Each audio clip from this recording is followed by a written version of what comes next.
Jo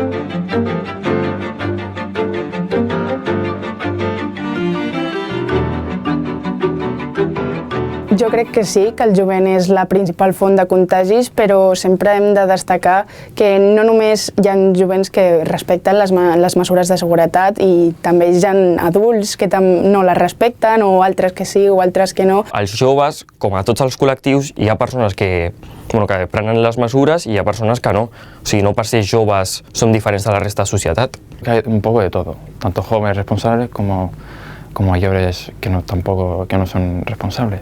Hi ha joves irresponsables, evidentment que els hi ha, i molts els hem vist, però també hi ha adults irresponsables.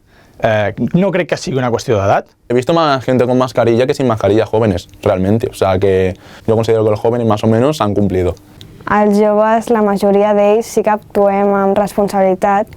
Sí que és veritat que d'altres no, però com en tots els casos sempre hi ha una petita part del grup que no actua amb responsabilitat o no fa el que es diu. La majoria jo crec que ens estem respectant les normes i les restriccions. Hi ha un tant percentatge de jovent que fa això, però nosaltres no som els responsables, ni se'ns ha de criminalitzar ni culpabilitzar per als focus de contagi. O sigui, clar que hi ha, però nosaltres no som els únics. El col·lectiu jove, primer de tot, és un col·lectiu molt extens i molt divers, i per altra banda, la majoria de contagis també es produeixen anant amb el transport públic, també es produeixen perquè no s'estan seguint mesures de seguretat a les empreses, i tot això no s'està dient. Jo vaig pel carrer amb la mascareta i potser veig a un avi que no la du, o a un nen petit que no la du, o un adult. És que l'edat que sigui, no són els culpables els joves. Somos responsables. Yo, por ejemplo, me pongo mascarilla. La mayoría sí que se las pone, pero otra de la mayoría no se las pone, porque se olvidan. No sé, un despiste o lo que sea, se pueden olvidar. Jo si, per exemple, al cap de setmana m'he de saltar el confinament perimetral perquè m'ha sorgit l'oportunitat de gravar un videoclip amb no sé què artista, me'l saltaré perquè demà jo haig de pagar el meu lloguer. Ara, el que no em faré és saltar-me el confinament perimetral per anar a l'aniversari de la meva amiga. Tampoc som tan dolents com es pinten en les notícies, no hi ha ningú que sigui sant. Jo he vist tant avis sense mascareta, tant nens de 3 anys sense mascareta, és que les multes després les reben els joves, no sé per què. Perquè és que jo això no ho entenc, és que no ho sé, és injust. Jo diria que ha hagut poca conducta disruptiva, sí que ha sigut com molt vista i molt assenyalada, però hi ha hagut una majoria espantada i en molta fase de renúncia. Jo haig de felicitar perquè puc dir que el 95% s'han portat xapó. L'estigma d'aquest, que tota la gent jove i de més, jo crec que no, per res.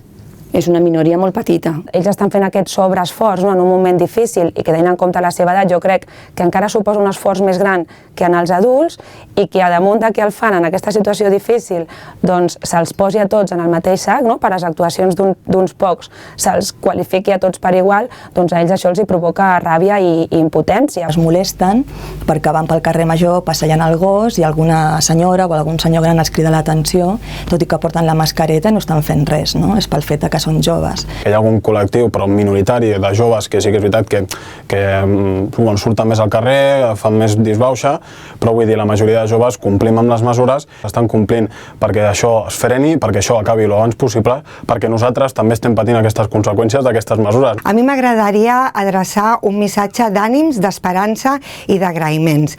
D'ànims perquè és normal que estiguin enfadats i enfadades, rabiosos, neguitosos, tristos, per tota aquesta situació i perquè tenen per davant un futur molt incert. D'esperança perquè per sort tot passa en aquesta vida i esperem que aviat ens puguem en sortir d'aquesta situació. I d'agraïment perquè realment han tingut un comportament exemplar durant el confinament i també després del confinament, que continuen sent molt responsables i que estic convençuda que quan s'aixequin totes aquestes restriccions continuaran amb aquesta exemplaritat, responsabilitat i solidaritat.